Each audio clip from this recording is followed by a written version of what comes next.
নাচিছে, বৃন্দাবনের উল্টা গতি মেঘের উপরে ময়ূর নাচিছে। বৃন্দাবনের উল্টা গতি মেঘের উপরে ময়ূর নাচিছে। আমার অলিগণ সদা চাঁদেরই ঘেরি, এই অলিগণ সদা চাঁদের ঘেরি, চাঁদ ঘিরে বসে আছে, চাঁদ ঘিরে বসে আছে। মধু পাবার বাসনা লয়ে চাঁদ ঘিরে বসে এই আছে। মধু পাবার বাসনা লয়ে চাঁদ ঘিরে বসে আছে। নাচিছে ময়ূর জলদবরে। আমরা তো জানি যে আকাশে মেঘ লাগলে ময়ূর মাটিতে নৃত্য করে, তাই না বাবা? কিন্তু রাধারানী বলছে নাচিছে ময়ূরও জলদ উপরে, জলদ মানে মেঘ উপরে। তো রাধারানীর দেখা কি ভুল? সখীগণ বলছে রাধে, আমার মনে হয় তোর বর্ণনায় কোথাও একটা ভুল হচ্ছে। রাধারানী বলল তা তো হতেই পারে, কারণ একজনের দেখা আর আরেকজনের বলা। তার মানে বলল রূপ দেখেছে আমার নয়ন, কিন্তু বলছে বদন।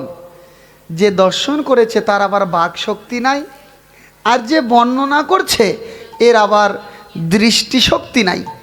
তাই একজনের বলা আর আরেকজনের দেখা ভুল তো হতেই পারে, কিন্তু তোরা সকল ভুল সংশোধন করে আস্বাদন করিস। খালি রাধারানীর ভুল সংশোধন করে আস্বাদন সখীরা করবে না, আমারও ভুল সংশোধন করে আপনাদেরকে শ্রবণ করতে হবে, না ছাড়া উপায় নাই। নাচিছে ময়ূর জলদবরে। তাহলে ব্যাখ্যা করতে গেলে তো বলতেই হয় রাধারানীর দেখা কি ভুল, কিন্তু রাধারানীর দর্শনকে ভুল বললেও তো অপরাধ হয়ে যাবে। ভুল না, দর্শনটা হচ্ছে ভাবের, ভাবের দর্শন আর সাধারণ দর্শন কিন্তু এক না, আলাদা।